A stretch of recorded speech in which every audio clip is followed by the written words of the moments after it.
এই ফোনটার এই সেটিংসগুলো যদি আপনি না জেনে থাকেন তাহলে আপনি এখনো প্রকাশ স্বর্গে বাস করছেন। আর আমার হাতে যে ফোনটি রয়েছে সেই ফোনটির মূল্য হচ্ছে ইনফিনিক্স স্মার্ট 10। আমি আজকে দেখিয়ে দিব এই ফোনের দারুণ দারুণ ফিচার এবং দারুণ দারুণ সেটিংস। এই জন্য আমাকে যেটা করতে হবে সেটা হচ্ছে প্রথমে আমি সেটিংস নামে যে অপশনটা রয়েছে সেটাকে কিন্তু খুঁজে বের করব। খুঁজে বের করার পরে অন্যান্য যে ইনফিনিক্স সেটগুলো রয়েছে সেটার মতন কিন্তু এইটার একটু চেঞ্জ রয়েছে, অর্থাৎ স্মার্ট 10 কিন্তু দারুণ তারা সেটিংস নিয়ে এসেছে। এখন আমি সেটিংস নামে যে অপশনটা দেখতে পাচ্ছেন সেই সেটিংস নামের অপশনটাতে চলে যাওয়ার পর এখান থেকে যে দেখতে পারবেন নতুন একটা অপশন চলে এসেছে এই স্মার্ট 10 ফোনে স্পেশাল ফাংশন। দেন আমি এখানে স্পেশাল ফাংশনে ক্লিক করব। এইখান থেকে আপনি কিছু কিছু চেঞ্জ করতে পারবেন, অর্থাৎ ডাইনামিক বার যে রয়েছে সেটাতে গিয়ে আপনি এইখানে দেখতে পারেন ফেস আনলক করতে পারবেন, অর্থাৎ ফেস দিয়ে কিন্তু এটা আনলক করা যাবে। এই ফোনে কিন্তু দারুণ একটা ফিচার দিয়ে দিয়েছে তারা, বিশেষ করে ইনফিনিক্স ফোনে ফেস আনলক দিয়েছে, কল দিয়েছে, রেকর্ডার দিয়েছে এবং charging animation, media player, hotspot এগুলো সমস্ত কিছু আপনি টার্ন অন এবং টার্ন অফ করতে পারবেন। দ্বিতীয়ত যে সেটিংসটা দেখব সেটা হচ্ছে আমি এখান থেকে ব্যাক করব। ব্যাক করার পর অ্যাকশন অ্যান্ড গেস্টার্স নামে যে অপশনটা রয়েছে এই সেটিংসটা কিন্তু দারুণ। এই অ্যাকশন অ্যান্ড গেস্টার্সে চলে যাওয়ার পর এখান দেখতে পাবেন double tap to turn off screen, অর্থাৎ এটা দামি ফোনের মতো এই অপশনটাকে জাস্ট আপনি অন করে দিবেন, ডিসপ্লেতে দুইবার চাপ দিবেন, আপনার ফোনের ডিসপ্লে লাইট অন হবে এবং আবার ডিসপ্লে লাইট অফ হয়ে যাবে। অর্থাৎ এত কম দামে ফোনে এত একটা দারুণ ফিচার দিয়েছে সেটা জানলে আপনি অবাক হয়ে যাবেন। তারপর এখান থেকে আমি এখানে ব্যাক করব।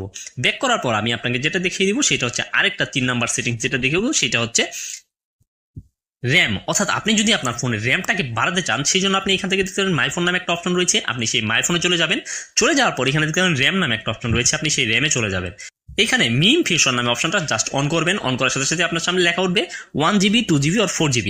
আপনি ইচ্ছা মতো চাইলে, আপনার মন মতো চাইলেই এইখান থেকে র্যামটাকে বাড়াতে পারবেন 2 GB, 1 GB এবং কি 4 GB। 4 GB সিলেক্ট করে জাস্ট ওকেতে ক্লিক করলে এখান থেকে কিন্তু মডিফাই এন্ড রিস্টার্ট করার পর কিন্তু আপনার ফোনটা র্যামটা কিন্তু বেড়ে যাবে। তারপর এখান থেকে ব্যাক করবেন। ব্যাক করার পর স্ক্রল ডাউন করবেন। স্ক্রল ডাউন করতে করতে নিচে দেখতে পারবেন একদম নিচে দেখতে পারবেন সিস্টেম নামে একটা অপশন রয়েছে। দেন আপনি সেই সিস্টেমে চলে যাবেন। তারপর এখান থেকে ল্যাঙ্গুয়েজ এন্ড ইনপুটে ক্লিক করে এখান থেকে ল্যাঙ্গুয়েজে ক্লিক করে এখানে অ্যাড ল্যাঙ্গুয়েজে ক্লিক করে আপনি আপনার মন মতো ভাষাকে সিলেক্ট করে নিতে পারবেন, অর্থাৎ চাইলে বাংলা এড করতে পারেন, চাইলে হিন্দি এড করতে পারেন, অর্থাৎ আপনার যে ভাষাটা প্রয়োজন সেই ভাষাটা আপনি এখান থেকে অ্যাড করতে পারবেন। তারপর এখান থেকে ব্যাক করে চলে আসবো। ব্যাক করার পর আপনি যদি আপনার মনে হয় যে আমার ফোনটাতে এআই এর কোনো সাহায্য নেবেন তারপর এখান থেকে ব্যাক করবেন দেখতে পাবেন এখানে ইনফিনিক্স এআই নামে একটা অপশন রয়েছে। আপনি ইনফিনিক্স এআই চলে যাওয়ার পর এখান থেকে এই যে ফলাক্স ভয়েস নামে যে অপশনটা রয়েছে সেটাতে ক্লিক করার পর আপনি এখান থেকে এআই এর কিন্তু সাহায্য নিতে পারবেন। তারপর এখান থেকে ব্যাক করার পর এখান থেকে ডকুমেন্ট অ্যাসিস্ট্যান্ট রয়েছে এবং কি আপনি যদি চান যে আপনার হাতে থাকা ফোনটির যে অটো কল রেকর্ডটাকে অন করবেন, অর্থাৎ আপনার ওয়াইফ বা অন্য কেউ কার সঙ্গে কথা বললো সেগুলো আপনাকে শোনা দরকার, সেই জন্য এখান থেকে ব্যাক করে জাস্ট এখান থেকে দেখতে পাবেন সিম এন্ড নেটওয়ার্ক সেটিংস নামে একটা অপশন রয়েছে। তারপর সেই সিম এন্ড নেটওয়ার্ক সেটিংসে চলে যাবেন। চলে যাওয়ার পর এখান থেকে দেখতে পারবেন কল সেটিংস নামে একটা অপশন রয়েছে। দেন আপনি সেই কল সেটিংসে